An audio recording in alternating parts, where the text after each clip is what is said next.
Didn't realize it was such a long walk from back there. I would have sat closer. So tonight we're going to be in the book of Job, and we're going to be talking about why bad things happen to good people. So if you've ever read the book of Job, you kind of know what we're going to be going over. But if you haven't had a chance yet, spoilers ahead. So be warned. Uh, so it starts off with an introduction of who Job is. In verse 1, there was a man in the land of Uz whose name was Job, and that man was perfect and upright, and one that feared God and eschewed evil. So I'm reading from the King James Version, so English may be a little bit hard. Um, so it goes on to tell us that he was very materially rich, but he also was very faithfully rich too. Like um, he observed all the old laws, made sacrifices regularly, and it said he had 7 sons and 3 daughters. And once a week they would gather at the oldest son's house and they would drink and they would party. And then the next day after that, Job would go and he would make sacrifices in case they had sinned. Like he would make sacrifices on behalf of his children because he loved God that much and wanted to make sure that not only he was doing good, but that his family was doing good in the sight of the Lord as well. And it goes on to say how many oxes and camels and goats that he had, how many donkeys he had. He had many servants. Uh, he had 10 children, 7 sons and 3 daughters. And it says that he was very just in the sight of the Lord and that he did as much as he could and tried to be the perfect follower of God that he could be. And then one day, Satan, along with some other angels, came to the Lord, and Satan wanted to make a wager with the Lord. And if you go down to verse 7, and the Lord said unto Satan, where do you come from? And then Satan answered the Lord and said, going to and fro in the earth, and walking up and down on it. And the Lord said unto Satan, hast thou considered my servant Job? Have you seen my servant Job? He loves me very, very much. He is my perfect servant and the image of what all my servants should be. And then Satan said to the Lord, does Job fear you? And have you not blessed him very rich materially and very rich spiritually? Have you not blessed him very much just because he follows you?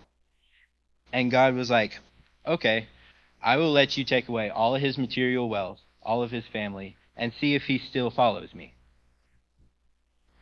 All that I ask is that you don't touch him. Don't make him sick and don't harm his life. So Satan does just that. Messengers come from Job when he gets done making the sacrifices.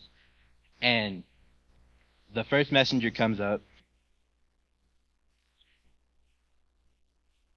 And, what's this verse here?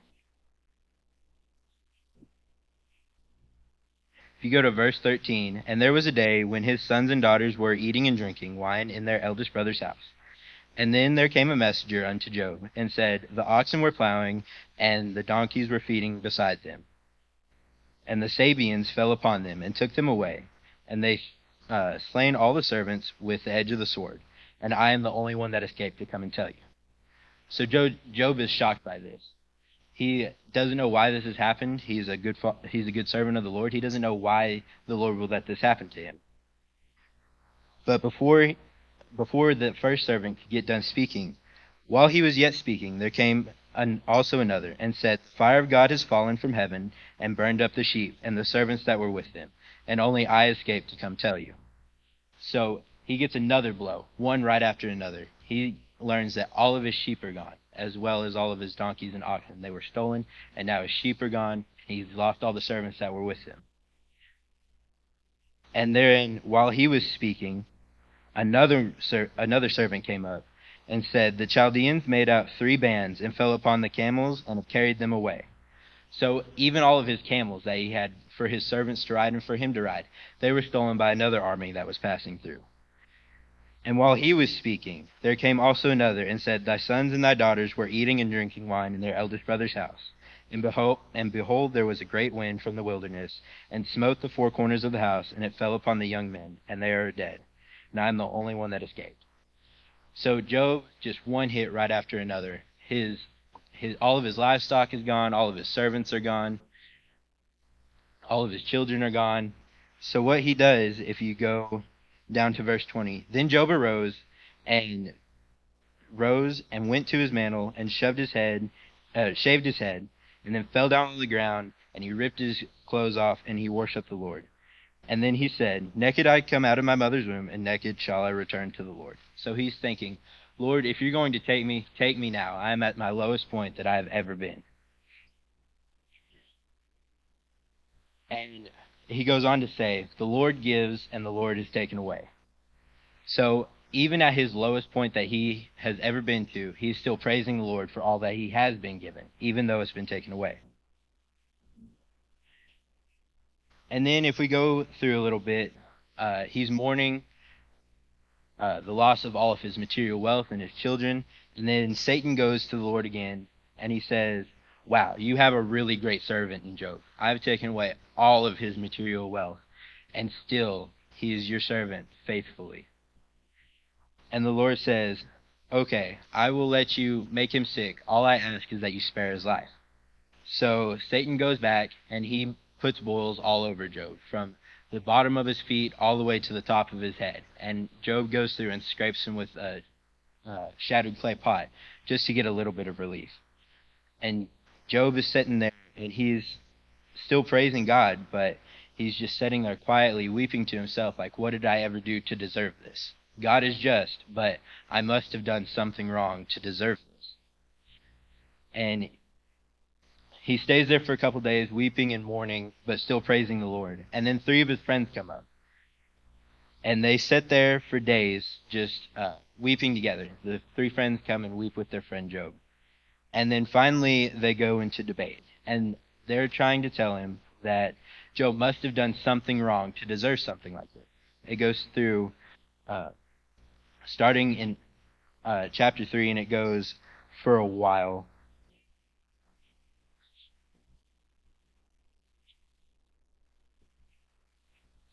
And with a couple of chapters going each way. So every time that one of Job's friends comes up and offers a solution or opinion on what could have happened, Job refutes that, saying, the Lord is just, and I don't know what I've done to deserve this. I don't think that I've done anything, but God will not just let this happen for no reason.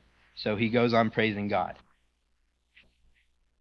And there's a couple chapters going each way every time, so Job answers and refutes each of them masterfully. He brings up really good points about God is just, and the what he has created is just, the world is just. But then he gets to a point, and he's like, my friends have brought up some really good points. So he just stops and he asks God, why? Like, God, you've made something just, and I don't think that I've sinned and done wrong. And if you go down to chapter 38, we're skipping ahead a lot. Job, at the end of chapter 37, Job just straight up asked, why? Why have you let this happen to me after I've been your faithful servant my whole entire life? And then, if you start in chapter 38, then the Lord answered Job out of the whirlwind and said, who is this that darkeneth the counsel by words without knowledge? So, who are you to say what my thoughts and opinions are on the situation without knowing who I am? He's talking to Job's friends. And then through the rest of the book, God takes Job on a trip around the universe. He shows him the stars and all the heavens and all the different planets, and he asks Job, he's like, are you able to keep track of everything that goes on in the whole entire universe? Did you create the universe? Do you know what happens here? From an ant all the way up to solar systems. He's like, that's what I have to keep track of. So the easiest way to do it is just to make it just. And then he shows Job Behemoth, which it gives a very good description in chapter 40, verses 15 through 18. If you go back and read there. Behold now Behemoth, which I made with thee. So he's going back to creation and saying, I made this animal at the same time as you. He eats grass like an ox, and his strength is in his loins, and his force is in the navel of his belly. He moveth his tail like a cedar, and the sinews of his stones are wrapped together. So he's talking about what I can only assume, and what most people assume, is a dinosaur, something very large and very strong. and it just lumbers around and eats grass like a cow does. Just something very big and very strong, but very docile and gentle. And he's like, I created this as well as I created you. And basically, he tells Job, who are you to ask me why? For what I do is just. I just let Satan do it because I knew that you were a faithful servant, so you get trials. And that's the message that Christians can take from this today. Because you are getting trials, it means that you are a servant that is faithful enough that they need to be tried. They need to have trials and affliction in their life to prove that they still love God and to make sure that you can make it through what Satan can throw at you. And at the end of the book, this is another analogy for Christians today. Job has been faithful through all the affliction that Satan could throw at him. And then at the end, God gives him twice as long to live and gives back his material wealth. He gets a new family, he gets a new wife, new children, and he doubles his herds of all of his livestock and gets more servants, and all of his material wealth is back. And that's what we can look forward to as faithful Christians. We can look forward to what's promised in the Bible as heaven, where we can go after we die, if we are faithful servants. So, if you're not a Christian today, I would like to invite you up here as we stand and sing.